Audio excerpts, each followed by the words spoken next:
روئے بدر کو جا دیکھتے رہ گئے، روئے بدر کو جا دیکھتے رہ گئے، چہرہ مصطفیٰ دیکھتے رہ گئے۔ حضرت ابوبکر صدیق کہتے ہیں یا رسول اللہ دنیا میں مجھے صرف 3 چیزیں معلوم ہیں، بیٹی میری اور نکاح آپ سے ہو، مال میرا ہو، تقسیم کرنے والے ہاتھ آپ کے ہوں، چہرہ آپ کا ہو، ماں کے صدیق کی ہو، چہرہ مصطفیٰ دیکھتے۔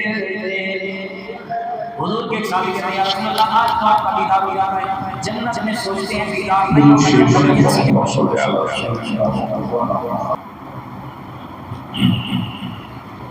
رب اشرح لي صدري ويسر لي امري واحلل عقدة من لساني يفقهوا قولي۔ حضور نبی پاک صلی اللہ علیہ وآلہ وسلم جسمانی مبارک آنکھوں مبارک کا بیان چل رہا۔ اللہ کریم نے اپنے محبوب کی نگاہوں کا مستقبل اللہ حضرت رحمۃ اللہ تعالیٰ علیہ فرماتے ہیں جس طرح اٹھ گئی دم ہے دم آ، جس طرح اٹھ گئی دم ہے دم آ گیا، اس نگاہ عنایت سبحان اللہ۔ اور بیچ مسجد نصیب کو نبی رحمۃ اللہ تعالیٰ علیہ فرماتے ہیں کہ مجھ پہ محشر میں نصیب ان کی نظر پڑ ہی گئی، مجھ پہ محشر میں نصیب ان کی نظر پڑ ہی گئی، کہنے والے اسے کہتے ہیں خدا کا کرنا، کہنے والے اسے کہتے ہیں خدا کا کرنا۔ حضور کی مبارک آنکھیں بے حد خوبصورت، سبحان اللہ، کیوں نہ خوبصورت۔ حضرت حسان بن ثابت جنہوں نے سرکار کو دیکھا وہ شاعر بھی ہیں، وہ کہنے لگے کہ یا رسول اللہ آپ کو اللہ نے اتنا سونا بنایا ہے، یوں لگتا ہے کہ جیسے کسی ماں نے آپ جیسا خوبصورت جلائی۔ اللہ اللہ۔ اور پھر آخر میں کہتے ہیں کہ آپ کی تخلیق کو دیکھ کے یوں لگتا ہے کہ بنانے والے نے اپنی مرضی سے نہیں بنایا بلکہ بننے والے نے جیسا چاہا ہے اس کے رب نے اس کو ویسا بنایا ہے۔ تو سرکار کی جسم مبارک کی ایک ایک چیز خوبصورت اور پاکیزہ، حسین اور جمیل، سبحان اللہ۔ اور ان کی جو پتلیاں تھیں، آنکھوں کی جو پتلیاں ہوتی ہیں یہ دراز تھی، سیاہ بھی تھی اور دراز بھی تھی، اور آنکھوں کی سفیدی میں سرخ ڈورے تھے، آنکھوں کی سفیدی میں سرخ رنگ کے ڈورے تھے جو سرکار کی آنکھوں کے حسن و جمال میں چار چاند لگا دیتے تھے۔ حضرت علی رضی اللہ تعالی عنہ فرماتے ہیں کہ آپ صلی اللہ علیہ وسلم کی آنکھیں سیاہ تھیں اور بڑی موٹی تھی اور پلکیں دراز تھی، پلکیں دراز۔ اور حضرت جابر بن سمرہ رضی اللہ تعالیٰ عنہ فرماتے ہیں کہ آپ صلی اللہ علیہ وسلم کا منہ مبارک جو تھا یہ کشادہ تھا، آپ کا منہ مبارک کیا تھا؟ کشادہ تھا، اور آنکھوں کی سفیدی میں سرخی بھری بھری تھی، آنکھوں کی سفیدی میں سرخی بھری ہوئی تھی اور آپ صلی اللہ علیہ وسلم رات کے اندھیرے میں اسی طرح دیکھا کرتے تھے جس طرح دن کے اجالے میں دیکھا کرتے تھے۔ اور حضور نبی پاک صلی اللہ علیہ وسلم نے فرمایا یہ بات سمجھو میں تمہارا امام ہوں اور تم پیچھے جو میرے کھڑے ہو میں تم سے غافل ہوں۔ سرکار نے فرمایا جس طرح میں آگے دیکھتا ہوں اسی طرح میں پیچھے صحابہ کہتے ہیں ایک دفعہ حضور نے نماز پڑھائی اور وہ بھی تھی ظہر کی۔ جب نماز مکمل ہوئی تو سرکار نے سلام پھیرنے کے بعد آخری صف میں بندے کا نام لے کے فرمایا فلاں تم نے اپنی نماز میں کیا کیا ہے، کیوں اپنی نماز خراب کر دی ہے؟ اللہ اکبر، یہ کمال تھا کہ حالت نماز میں بھی اپنے غلاموں کی کیفیات سے یہ میرے آقا صلی اللہ علیہ وسلم کی چشمان مبارک کا کمال تھا۔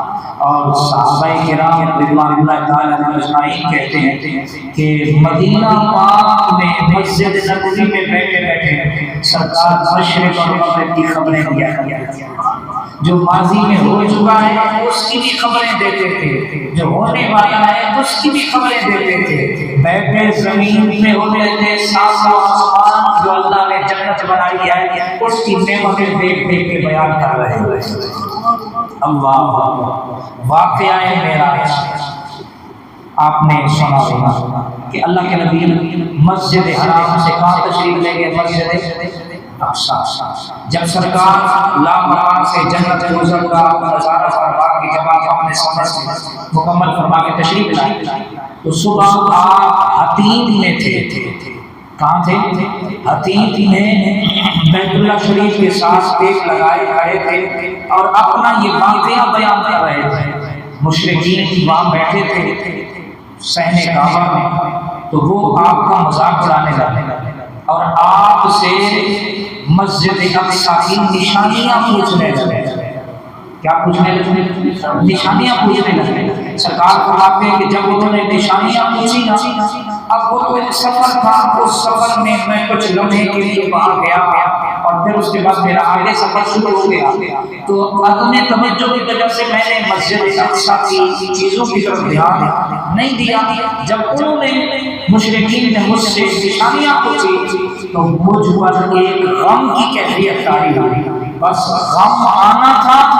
میں نے جب نظر اٹھا کے دیکھی اللہ نے مسجد اقصی کو میرے سامنے لا کے پیش کیا اور میں نے ان سے کہا اب پوچھو کیا پوچھنا چاہتے ہو؟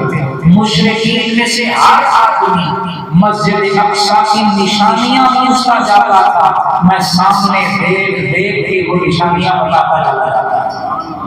اللہ، اور اس سے پہلے کبھی سرکار مسجد اقصی تشریف نہیں لے گئے۔ اور آپ کو یہ بھی بتاتا چلوں کہ مسجد مکہ شریف سے مسجد اقصی کا جو سفر ہے یہ 1300 کلومیٹر دور ہے۔ کتنا؟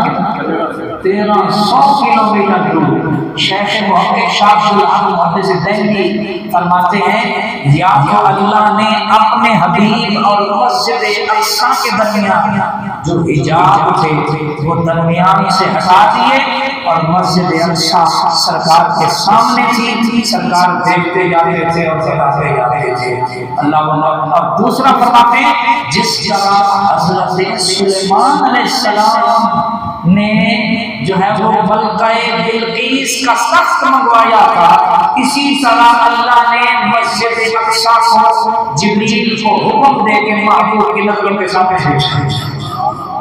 اللہ یار ہم اس محبوب کی چشمان مبارک کی باتیں کر رہے ہیں جو 1300 کلومیٹر دور مسجد اقصی کو دیکھ دیکھ کے بتاتے جا رہے ہیں کہ یہ نشانی ہے، یہ ایسے ہے، یہ ایسے ہے۔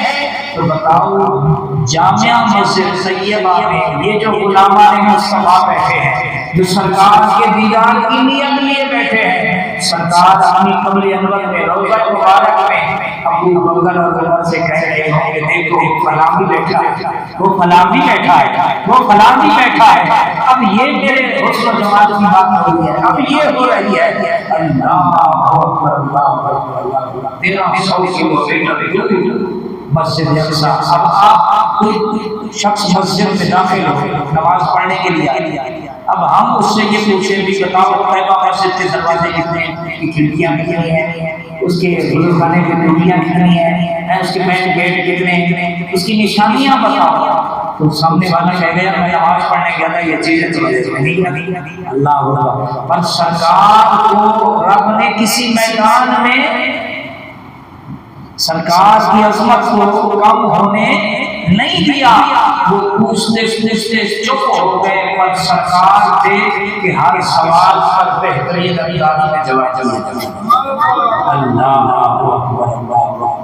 میرا نبی پھر میرا نبی ہے، میرے نبی کی بات نہ پوچھو. میرا نبی پھر میرا نبی ہے، میرے نبی کی بات نہ پوچھو.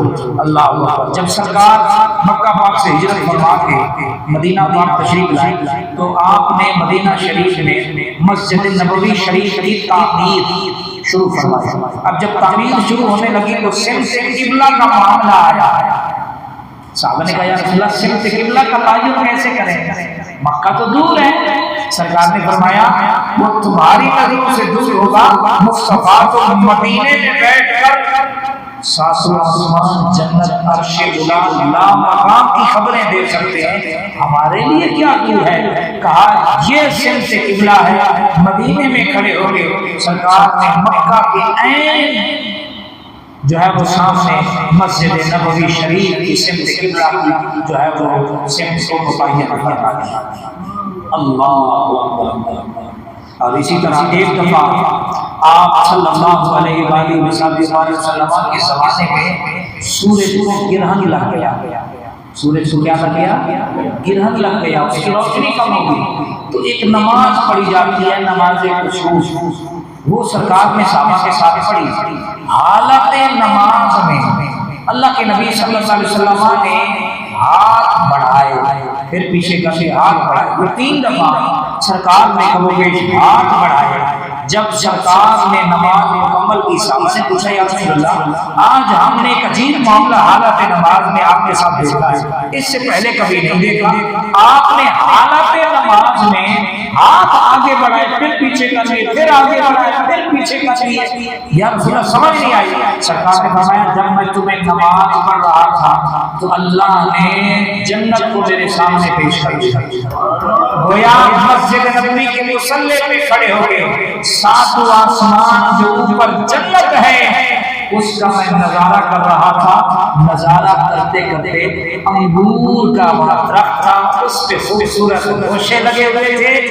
میرے دل میں چاہ بڑے خوبصورت لگ رہے ہیں، ابو بکر کے لیے توڑنا لوں، عمر کے لیے توڑنا لوں، عثمان کے لیے توڑنا لوں، علی کے لیے توڑنا لوں، اپنے غلاموں کے لیے توڑنا لوں.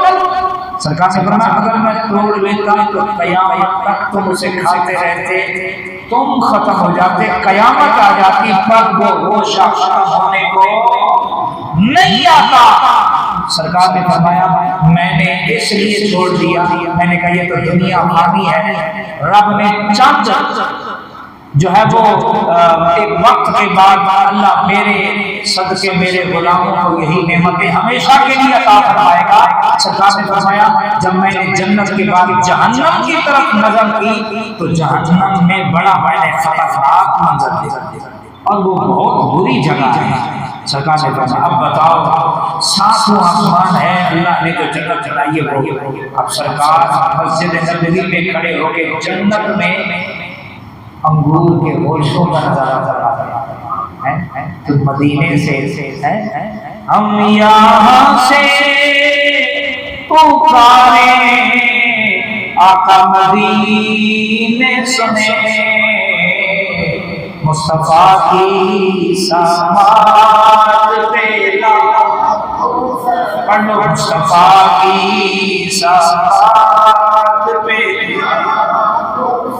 اور کس کو دیکھا یہ موسیٰ سے پوچھ پوچھے کوئی آپ والوں کی ہمت پیلا نام مصطفیٰ جانے رحمت پیلا تو سلام شمع بز میں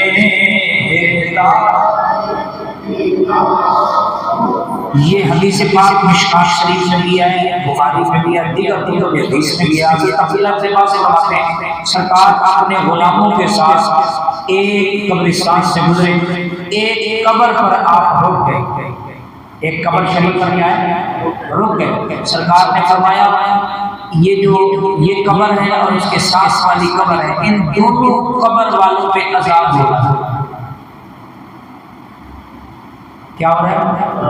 عذاب ہو رہا ہے۔ اب قبر کے اندر کس کے ساتھ کیا ہو رہا ہے یہ آپ اور میں نہیں جانتے، لیکن سرکار جانتے ہیں۔ اور سرکار نے صرف یہ نہیں بتایا عذاب ہو رہا ہے، سرکار نے فرمایا غلاموں میں تمہیں بتاؤں کہ ان کو کس وجہ سے عذاب ہو رہا ہے، اللہ وجہ بھی بتا دیں۔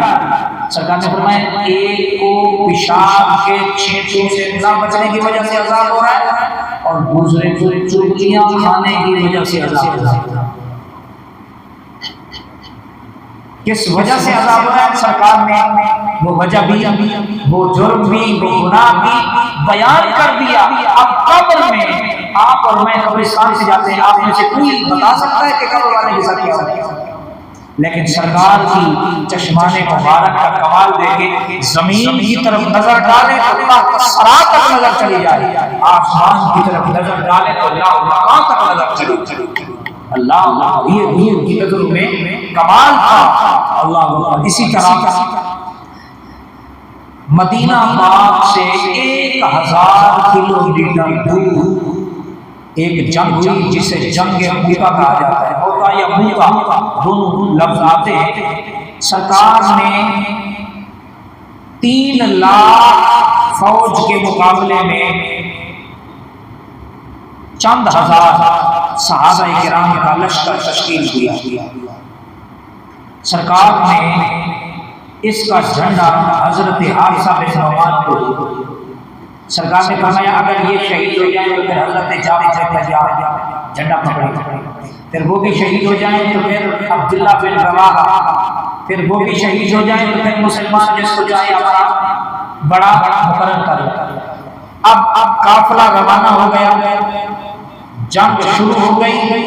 مدینہ پاک میں سرکار اپنے غلاموں کے ساتھ بیٹھے ہیں اور سرکار اپنے غلاموں کی جواب مردی اور ان کی بہادری کے ساتھ جس طرح وہ لڑ رہے ہیں، 1000 کلومیٹر دور جو جنگ ہو رہی ہے اس کا سارا منظر سرکار مدینہ میں بیٹھے غلاموں کو بتا رہے ہیں۔ سرکار بتا رہے ہیں جنگ شروع ہوئی ہے، حارثہ بن نعمان نے جھنڈا پکڑ لیا اور وہ لڑ رہے ہیں، لڑتے لڑتے سرکار نے فرمایا وہ شہید۔ اب جھنڈا جو ہے وہ حضرت جعفر طیار کے پاس آ گیا، اب وہ بھی لڑ رہے ہیں اور لڑتے لڑتے وہ بھی شہید ہو گئے۔ سرکار بتائے جا رہے ہیں اور غلاموں کی شادی آنسو بہائے جا رہے ہیں۔ پھر فرمایا عبداللہ بن رواحہ کے پاس آ گئے، پھر اس کے بعد کہا اب اللہ کی تلوار کے ہاتھ میں یہ آگے آئے جس کے ذریعے سے اللہ پاک عطا فرمائے گا، اور وہ کون تھے؟ حضرت خالد بن ولید۔ حضرت خالد بن ولید کو جب یہ علم ملا جنگ کی سپہ سالاری کا، آپ نے الگ سے اپنے اس سے جنگ کی مجاہدین کو ترتیب دیا اور چاروں طرف سے 2 لاکھ سے زیادہ فوج تھی ان پہ حملہ کیا، حتیٰ کہ ان کو پیچھے ہٹنے پہ مجبور کر دیا اور ہزاروں ان کے بدبختوں کو واصل جہنم کیا۔ صرف 17 حضور کے غلام، 13 حضور کے غلام جو ہے وہ شہید ہوئے۔ اللہ اکبر۔ اور حضرت خالد بن ولید اتنی جوابندی سے لڑے کہ آپ نے 9 تلواریں توڑ دی۔ کتنی تلواریں؟ 9 تلواریں آپ نے توڑ دی۔ اللہ اکبر۔ حضرت خالد بن ولید سے سرکار نے فرمایا، رب نے مجھ سے فرمایا اے محبوب ایک تجھے شہید نہیں ہونے دوں، ایک خالد بن ولید کو شہید نہیں ہونے دوں۔ میں نے پوچھا یا اللہ باقی میرے غلام تو شہادت کا مرتبہ پائیں گے، میرا خالد کہا اس کو شہادت کا مرتبہ دوں گا، اس کے پورے جسم پر کوئی جسم کا حصہ ایسا نہیں ہوگا جہاں اللہ کے راستے میں یہ لڑے ہوئے تو سخت ان کو شہادت کافروں کے ہاتھ ہو، اس لیے ان کو موت نہیں دوں گا، کیونکہ اگر یہ شہید ہو کر دیے گئے تو کافر بولیں گے اللہ کی تلوار شہید ہوئی ہے، اور یہ مجرم کی غیرت کو گوارا نہیں ہے، مجرم کی غیرت کو کیا ہے گوارا نہیں ہے۔ اور آپ کو شہادت کا درجہ دوں گا، وہ جو زہر آپ کو دیا گیا تھا اسی میں آتا ہے کہ پھر وہ جوش مارا اس میں، جو بکری پکا کے اس میں جو ہے وہ زہر ملا کے آپ کو دیا گیا تھا، تو یوں آپ کو اللہ کے نبی صلی اللہ علیہ وسلم کی شہادت حاصل۔ اور بعض مفسرین کرام فرماتے ہیں کہ آپ صلی اللہ علیہ وسلم کی شہادت کا ظہور جو جناب حضرت امام حسین کی صورت سے اللہ اکبر، جب یہ جنگ مطلب یہ کہ جیتی گئی تو جنگ کے احوال بیان کرنے کے لیے قاصد بھیجا جاتا تھا، تو حضرت یعلا کو دیکھا، جب حضرت یعلا تشریف لائے حضور کی بارگاہ میں حاضر ہوئے، سرکار نے فرمایا اے یعلا تو جنگ کے احوال بتائے گا یا میں بتائے گا؟ 1000 کلومیٹر دور لوگ کہتے ہیں دیوار کے پیچھے کیسے نہیں، سرکار کو 1000 کلومیٹر دور غلام جنگ لڑ رہے ہیں، سرکار مدینے میں بیٹھ کے خبریں دے رہے ہیں کہ کیسی جنگ لڑی ہے، پورا منظر بتایا۔ اس صحابی رسول اللہ صلی اللہ علیہ وسلم سرکار نے اول تا آخر جنگ موتا کا سارا منظر بیان کیا۔ حضرت یعلا کہتے ہیں یا رسول اللہ کوئی ایک چیز بھی ایسی نہیں ہے جو آپ نے چھوڑی ہو، جیسا آپ نے بیان فرمایا ہے اسی طرح جنگ موتا کو لڑا گیا ہے، اسی طرح جنگ موتا کو کیا ہے لڑا گیا ہے۔ اللہ اکبر۔ آخری بات عرض کرتا ہوں، حضرت قتادہ بن نعمان یہ کہتے ہیں کہ ایک دفعہ میں حضور نبی پاک صلی اللہ علیہ وآلہ وسلم کے ساتھ سیاہ رات میں حضور کے ساتھ عشاء کی نماز پڑھی تو سخت رات تھی، اب مجھے گھر جانا تھا، تو اللہ کے پیارے نبی صلی اللہ علیہ وسلم نے مجھے درخت کی ایک شاخ عطا فرمائی، درخت کی ایک شاخ عطا فرمائی۔ سرکار نے فرمایا جب تم مسجد نبوی سے نکلو گے یہ روشن ہو جائے گی، کیا ہو جائے گی روشن ہو جائے گی، اور یہ اتنی روشن ہوگی کہ اس کی روشنی میں 10 آدمی آگے 10 آدمی پیچھے چل سکتے ہیں۔ سرکار نے فرمایا اس کی روشنی میں جانا، اور سنو جب تم گھر کے مین دروازے میں داخل ہوگے تو وہاں گھر کے صحن میں کالی سیاہ چیز پاؤ گے، کیا؟ اب سرکار دیکھو کتنے اپنے غلاموں کے گھر کے احوال سے بھی باخبر۔ سرکار اپنی مسجد میں حضرت قتادہ کے گھر کی خبر دینے والے سیاہ رات، سرکار نے فرمایا جب تم گھر میں داخل ہوگے تو ایک سیاہ چیز تمہیں نظر آئے گی، اسی شاخ سے اسے اتنا مارنا یہاں تک کہ وہ گھر سے نکل گیا۔ اللہ اکبر اللہ اکبر۔ حضور نبی پاک صلی اللہ علیہ وسلم کے ساتھ کہتے ہیں جیسے ہی مسجد نبوی سے نکلا شاخ ہوا کہ درخت روشن ہو گیا، اللہ اکبر، اور وہ باقی 10 ہاتھ آگے 10 ہاتھ پیچھے 10 آدمی اس کی روشنی کے آرام سے چل سکتے۔ جیسے ہی میں گھر میں داخل ہوا میں نے دیکھا باقی ایک کالی چیز ہے، تو میں نے وہی شاخ لی اور اس کو اتنا مارا یہاں تک کہ وہ چیز کیا ہے میرے گھر سے نکل گئی۔ اللہ اکبر اللہ اکبر۔ یہ سرکار دو عالم صلی اللہ علیہ وسلم کی نظروں کا کمال ہے۔ ارے سرکار سے کوئی چیز پوشیدہ ہی نہیں، نہ ماضی میں، نہ حال میں، نہ استقبال میں، نہ میرا اور آپ کا ظاہر پوشیدہ ہے نہ باطن پوشیدہ ہے۔ پھر جنہوں نے دیکھا ہے پھر وہ یہی کہتے ہوں گے روئے بدر کو جا دیکھتے رہ گئے، روئے بدر کو جا دیکھتے رہ گئے، چہرہ مصطفیٰ دیکھتے رہ گئے۔ حضرت ابوبکر صدیق کہتے ہیں یا رسول اللہ دنیا میں مجھے صرف 3 چیزیں معلوم ہیں، بیٹی میری اور نکاح آپ سے ہو، مال میرا ہو، تقسیم کرنے والے آپ کے ہوں، چہرہ آپ کا ہو، ماں کے صدیق کی ہو، چہرہ مصطفیٰ دیکھتے۔ حضور کے ایک صحابی کہتے ہیں یا رسول اللہ آج تو آپ کا دیدار ہو جاتا ہے، جنت میں سوچتے ہیں دیدار نہیں ہوگا، جنت بھی اچھی نہیں لگے گی۔ رب کا قرآن آ گیا محبوب لا الہ الا اللہ، دنیا میں جس سے محبت کرے گا قیامت میں جنت میں انہی کے ساتھ ہوگا۔ روئے مور روئے بدر تو جا دیکھتے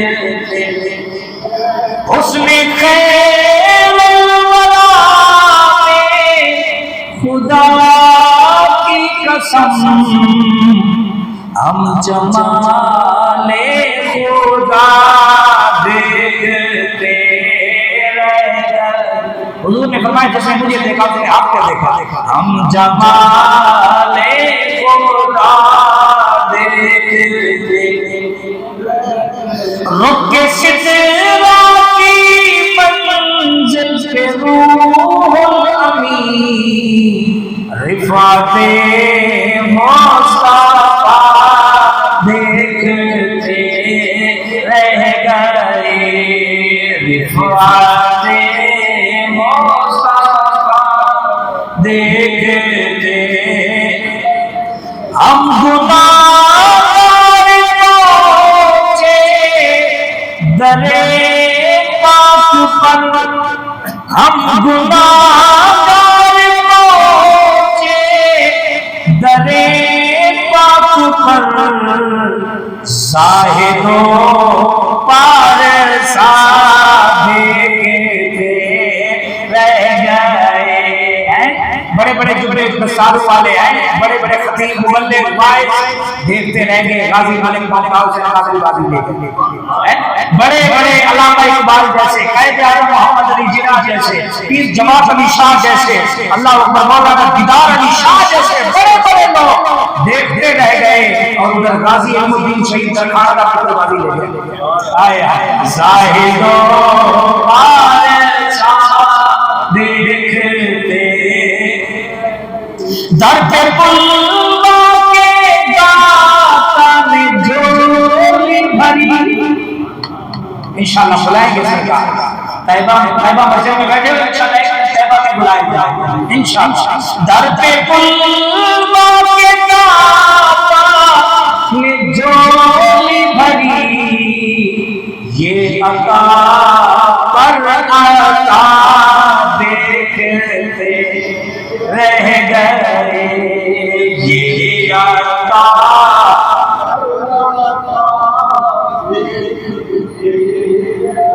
جو سکندر ہوا ان کے دربار سے، جو سکندر ہوا جس کو سلطانی ملی، جس کو بادشاہ ملی، جس کو کس ہوتا منصب ملا، جو سکندر ہوا ان کے دربار سے، وہ کرم وہ عطا دیکھتے رہ گئے، وہ کرم وہ عطا دیکھتے، وہ کرم وہ عطا دیکھتے رہ گئے۔ عطا ہوتی ہے الحمدللہ، اس میں کوئی شک نہیں۔ ابھی ہماری اس محفل میں ایک شاعر بیٹھے ہیں، مجھے آپ بتائیں کہ آپ کسی جگہ نوکری کر رہے ہیں اور آپ کو بلا کے کہہ دیا جائے کہ کل سے آپ نے جاب پہ نہیں آنے، آپ کو نکال دیا گیا، کیا پریشانی؟ بندہ کئی سالوں سے بات کر رہا ہے الحمدللہ۔ پچھلی جمعرات کی محفل میں نے ایک بات کہی تھی، نیت کا کوئی بھی نیت کر لو جو آپ کرنا چاہتے ہیں، اللہ یہ پوری کر دے، محفلوں میں آتے ہیں۔ آج صبح ایک بندہ نکالا گیا ہے نوکری سے، پریشان، چند دن پہلے میرے پاس آیا محفل سے پہلے، پچھلی جو محفل ہوئی اس سے پہلے آیا، محفل میں بھی وہ حاضر ہوا اور صبح کو مجھ سے مل کے گیا۔ میں نے اسے کچھ پڑھ کے دم کر دیا، میں نے کہا جاؤ جن کے نام کی محفل سجاتے ہیں اللہ کے سب آپ کو عطا فرمائے۔ اور وہ حضرت نے مجھے ملا، کہنے لگا مبارک ہو، انہوں نے مجھے دوبارہ رکھ لیا۔ ایک بات یاد رکھنا، اس میں میرا بھی سوال ہے، میرا تعارف وہی ہے جو بابا خادم رضوی کہتے تھے، خود کا پاک رسول۔ یہ سب مالکوں کا پیسہ ہے جن کے نام سے ہم محفلیں سجاتے ہیں، یہ سب انہی کی برکت ہے، انہی کا پیسہ ہے۔ یہ مٹھائی کا ڈبہ باہر کا، منہ میٹھا کروانے کی وجہ سے اس بات کو بتانے کا مقصد یہ ہے کہ بندہ صدق کے دل سے جھولی پھیلائے، آج بھی خیرات کھاتا، آج بھی کرم ہوتا ہے، آج بھی بات بنتی ہے، آج بھی بگڑی بنتی ہے۔ مسئلہ یہ ہے کہ ہم ہوگا نہیں ہوگا، ہوگا نہیں ہوگا، کیونکہ یقین نہیں ہوتا۔ یقین ہو تو بندہ قدم بڑھائے، ناکامیوں کو یہ اللہ کامیابی میں تبدیل فرما دیتا ہے۔ انبیاء کے سروروں سردار پر لاکھوں سلام، انبیاء کے سروروں سردار پر لاکھوں سلام، سب پکارو جھوم کر سرکار پر لاکھوں سلام۔ السلام یا رسول اللہ،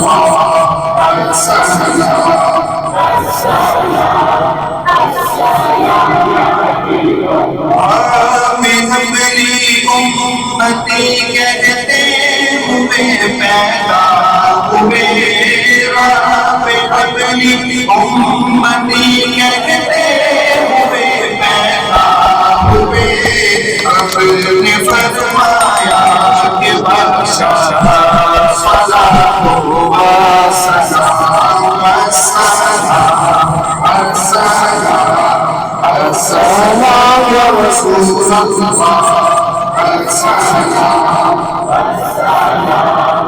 السلام یا حبیب اللہ۔